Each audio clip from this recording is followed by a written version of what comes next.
हाँ जी।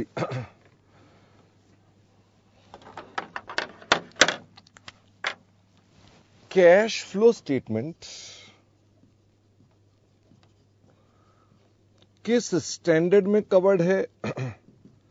Accounting standard 3, जो कि एग्जम्प्ट है, फुली एग्जम्प्ट है, यानी कि नॉट एप्लीकेबल है। किन के लिए? फटाफट से बताओ। स्मॉल एंड मीडियम कंपनी के लिए, लेवल 2, लेवल 3, लेवल 4 के लिए। फिर हमारे पास जो स्टार्टअप है या 1 पर्सन कंपनीज है उनके लिए।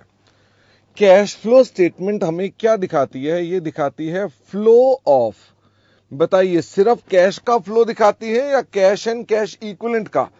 यानी फ्लो मतलब किन लेजर्स का ये फ्लो दिखाती है? सिर्फ कैश का या कैश एंड कैश इक्विवेलेंट्स का? ये दिखाती है कैश एंड कैश इक्विवेलेंट्स का फ्लो दिखाती है फॉर अ स्पेसिफाइड पीरियड।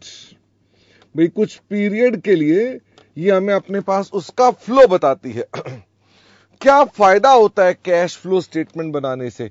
ये फ्लो देखने से क्या फायदा हो जाता है? इससे हमारे पास बेटर कंपैरिजन हो जाते हैं, बजटिंग हो जाती है, एनालिसिस हो जाता है उसका कैश का, कि उसकी कैश की पॉलिसीज कैसी हैं। उसकी कैश की पॉलिसीज को आप बेहतर प्रकार से समझ सकते हैं। ओवर ट्रेडिंग मतलब पैसे नहीं है फिर भी धंधा कर रहे हैं, या अंडर ट्रेडिंग मतलब ये कि आपके पास बहुत सारे पैसे फालतू पड़े हुए हैं, या कंपनी की वैल्यूएशन करने के लिए। ये सब उसके फायदे हैं। ये सब फायदे अकाउंट्स में होते हैं कि ये सब फायदे एफएम में होते हैं? ये सब फायदे आपको एफएम में होते हैं। क्या अकाउंट्स में इस पर भी एमसीक्यू बन सकता है या स्मॉल क्वेश्चन बन सकता है? ऑफ कोर्स थ्योरी का क्वेश्चन आ सकता है कि कैश फ्लो के यूज क्या है, फीचर्स क्या है, ये सब आपसे पूछे जा सकते हैं। जब हम बोलते हैं कैश, तो कैश के अंदर क्या क्या चीज आती है? व्हेन आई से कैश, तो कैश में क्या क्या चीज आएगी? क्या इसमें कैश भी आएगा और बैंक भी आएगा? फटाफट से बताओ। कैश भी आएगा और बैंक भी आएगा। असल में बैंक भी जो होता है कैश, तभी तो आप बोलते हो ना कैश एट बैंक। इसका मतलब कि बैंक में भी जो रखा है वो सब कैश ही है। अच्छा, क्या ये मेरे पास अमाउंट रुपयों में भी हो सकता है और फॉरेन करेंसी में भी हो सकता है? क्या ये हो सकता है मेरे पास डॉलर पड़े हो, तो डॉलर को भी क्या हम अपने पास कैश बोलेंगे? I am holding some dollars, तो क्या वो भी कैश ही हमारे पास है? The answer is yes. When I say cash equivalent, तो कैश इक्विवेलेंट मतलब जो कैश नहीं है बट कैश जैसा है, इसको हम क्या बोल देते हैं? हम बोल देते हैं मार्केटेबल इन्वेस्टमेंट्स। क्या बोल देते हैं? Marketable investment. क्या फीचर्स होते हैं इसके? मार्केटेबल इन्वेस्टमेंट क्या है? तो मार्केटेबल इन्वेस्टमेंट में बड़ी सारी चीजें हो सकती हैं, फिर भी इसके फीचर्स क्या क्या हैं? ये कितने टाइम में रियलाइजेबल होने चाहिए? फटाफट से बताओ।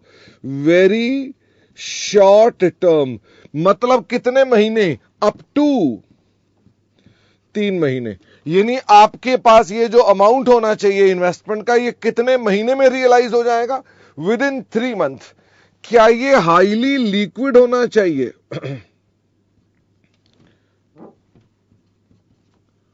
क्या ये हाईली लिक्विड होना चाहिए?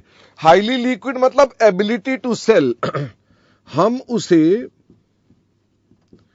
तुरंत रियलाइज करा सकते हैं। इसका मतलब यह कि हमारे पास उसे बेचने जाएं या रियलाइज कराने जाएं तो कोई दिक्कत नहीं है। नो या low risk in value upon realization. जब उसको बेचें तो उसकी वैल्यू बढ़ने घटने के ज्यादा चांस होने चाहिए, नहीं होने चाहिए। मतलब क्या मैं कह सकता हूं लगभग फिक्स्ड अमाउंट, मुझे पता है इतना ही मिलना है, उतना ही मिलेगा, तो मेरे पास रिस्क नहीं होना चाहिए, खतरा नहीं होना चाहिए। इसमें हमारे पास क्या क्या चीजें आती हैं? इसमें आते हैं बैंक डिपॉजिट्स। कौन से वाले बैंक डिपॉजिट? फटाफट से बताओ।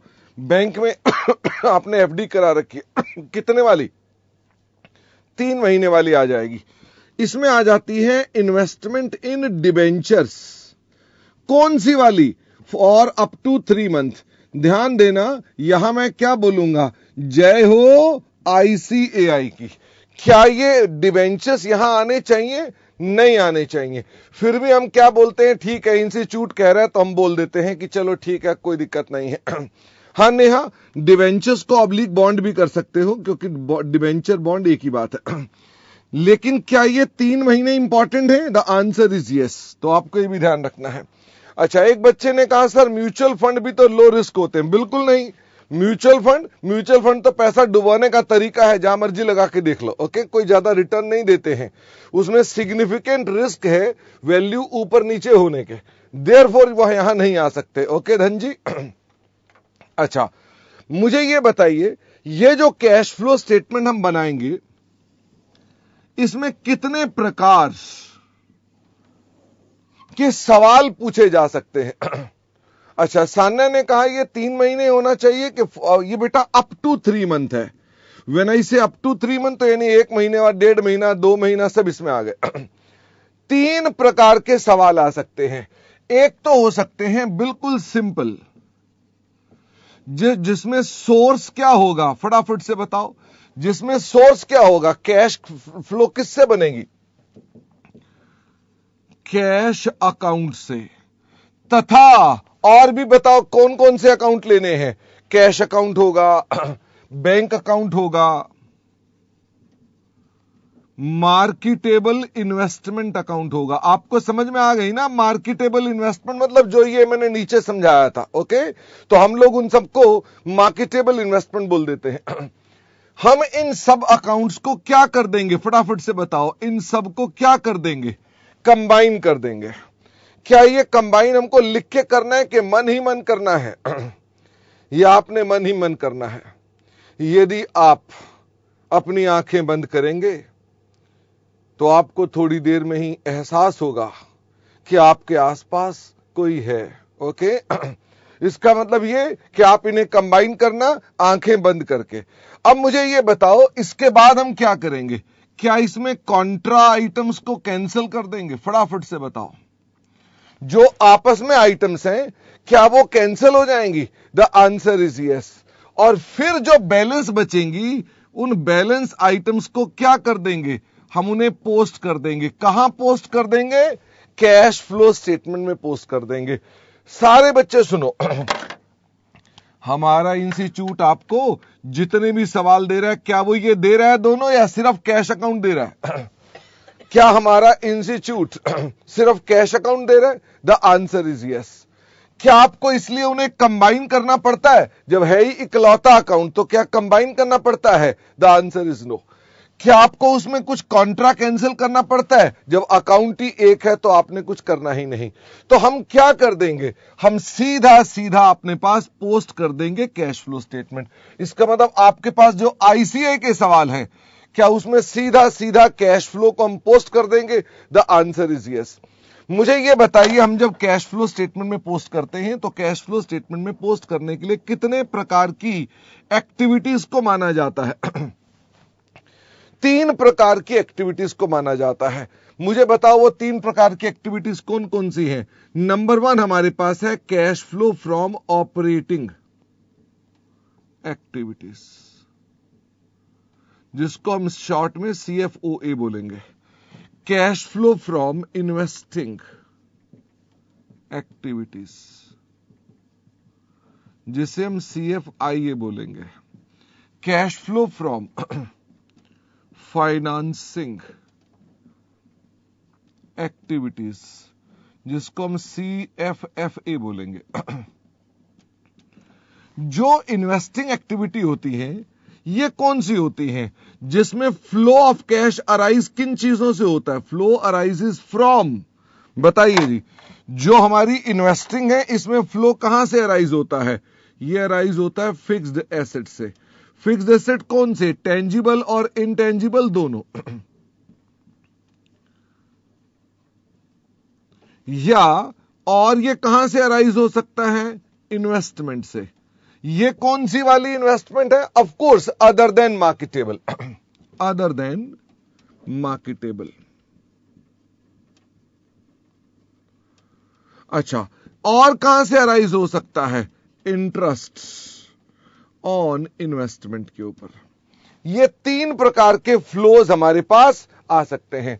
मुझे फटाफट से बताइए फाइनेंसिंग में कौन कौन सी एक्टिविटीज के फ्लोज होते हैं? तो मैंने कहा इसमें कौन से फ्लोज हैं? जो फ्लोज अराइज करते हैं फ्रॉम, बताओ भाई, शेयर कैपिटल से, इक्विटी हो चाहे प्रेफरेंस हो, इक्विटी या प्रेफरेंस, या जो फ्लो अराइज होते हैं शॉर्ट टर्म बोरोइंग से। ध्यान देना, बोरोइंग मतलब जो आपने लोन मांगे हुए हैं, including bank OD, bank OD भी लोन होता है, तथा लॉन्ग टर्म बोरोइंग से, जो आपने लॉन्ग टर्म बोरो किया उससे भी जो फ्लो, तथा इनकी सर्विस कॉस्ट। मुझे बताना शेयर कैपिटल की सर्विस कॉस्ट क्या है? डिविडेंड पेड, ठीक है, इनकी है डिविडेंड पेड। तथा बोरोइंग की सर्विस कॉस्ट क्या है? Interest paid. इसका मतलब ये सब आपकी एक्टिविटीज कौन सी है? ये फाइनेंसिंग है। अब मुझे ये बताइए कि मैंने आपको कहा कि ये कौन सी एक्टिविटीज है? ये आपकी रेजिडुअल एक्टिविटीज है। रेजिडुअल मतलब जो बाकी है। फिर भी इसकी भी कोई डेफिनेशन है? वो डेफिनेशन हमने कल बताई नहीं, लेकिन छोटी सी यही बता देते हैं। तो ये कौन सी होती है? जो principal revenue generating activities and incidental activities and residual activities। Principal revenue generating activities क्या हो गई? मुख्य धंधा, मेन धंधे की एक्टिविटीज। ओके, इसका मतलब यह कि यह मुख्य धंधा नहीं माना जाएगा, बाकी सब ये माना जाएगा। इंसिडेंटल मतलब धंधे के साथ चिपकी हुई, कनेक्टेड टू धंधा।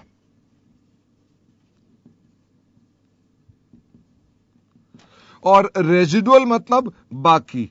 तो इसको समझने का सबसे बेस्ट तरीका क्या है? इसको मत समझो, क्या समझना पड़ेगा? ये दो समझो तो ये अपने आप समझ में आ जाएगा कि इन दो के अलावा बाकी सब धंधे की एक्टिविटीज हैं, या बाकी सब कनेक्टेड टू धंधा है, या बाकी सब रेजिडुअल है। हम इस प्रकार से करते हैं। कृष, आप इस गलतफहमी का शिकार हैं कि हम कल की क्लास की चर्चा आज करेंगे। एक रिवीजन वीडियो बन रहा है, कल की क्लास आपको देखनी पड़ेगी। Okay, it is not a way कि आपको लग रहा है बार बार लिखने से ये जवाब दे देंगे। तो this is not only for Krish, there are few others also जिन्होंने कल की क्लास नहीं कर रखी है। कोई कह रहा है मार्केटेबल क्या होती है, सब कल हमने पूरे 3 घंटे लगा के चर्चाएं कर रखी हैं। डोंट एक्सपेक्ट कि I am going to reply on this. Okay, इधर ध्यान दें। अब तो मैं आपसे कह रहा हूं कि ये मेरे पास आपकी एक्टिविटीज होती हैं जो ऑपरेटिंग, इन्वेस्टिंग और फाइनेंसिंग की होती हैं। हमें इनको कैश फ्लो बनाने का एक फॉर्मेट भी होता है। तो मुझे फटाफट से बताओ इस कैश फ्लो को बनाने का फॉर्मेट क्या है? तो कैश फ्लो बनाने के लिए हम लोग अपने पास फॉर्मेट के अंदर यहां पर ही नोट्स के साथ भी कर सकते हैं, बिना नोट्स के भी कर सकते हैं। तो एक तो हो गई CFOA की सब आइटम्स आ जाएंगी, दूसरी हो गई CFIA की सब एक्टिविटीज आ जाएंगी। जितनी पॉजिटिव है वो पॉजिटिव में आएंगी, जितनी माइनस की है वो ब्रैकेट में आ जाएंगी। फिर ऐसे ही CFFA की एक्टिविटीज भी यहां चली आएंगी। इन सबको हम बोल देते हैं नेट कैश फ्लोज। और इसमें क्या जोड़ देते हैं? इसमें opening cash and cash equivalent जोड़ देते हैं। तो क्या बन जाता है? Closing cash and cash equivalent. ये हमारी कैश फ्लो का एक फॉर्मेट है। एक बच्चे ने कहा क्या ये डायरेक्ट मेथड कहता है? द आंसर इज यस, इसको डायरेक्ट मेथड भी कहते हैं। जो आपने अपने पास पढ़ा था, ये जहां पर ये सोर्स होता है, इस सोर्स से बनाने को डायरेक्ट मेथड भी कहा जाता है। अगर आप इन सोर्सेज से कैश फ्लो बनाते हैं तो आप इसको डायरेक्ट मेथड ही बोलते हैं। कैश फ्लो ऐसी रिप्रेजेंट होती है। फिर हमने आपसे कहा कि कैश फ्लो के लिए सोर्स कुछ और भी हो सकता है। मुझे फटाफट से बताओ कैश फ्लो के लिए और सोर्स क्या हो सकता है?